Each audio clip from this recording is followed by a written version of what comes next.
Hello বন্ধুরা,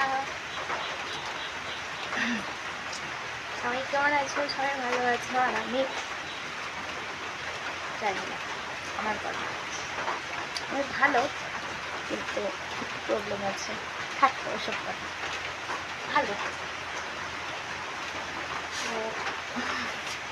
দেখতে পাচ্ছ খাতা কোথাও পেট করা। তো পড়তে বসছিলাম একটুই বেশি বসি না। আর আমাদের এদিকে 4-5 দিন থেকে প্রচুর বৃষ্টি, সেটাই দেখাবো বলে আমি ভিডিও করছিলাম। এই যে দেখো বাইরের অবস্থা কেমন, বৃষ্টি সব সময় কন্টিনিউ হয়ে যাচ্ছে। 4-5 দিন থেকে কমছেই না, বের হওয়া যাচ্ছে না ঘর থেকে। আর বৃষ্টির দিনে তো বলছি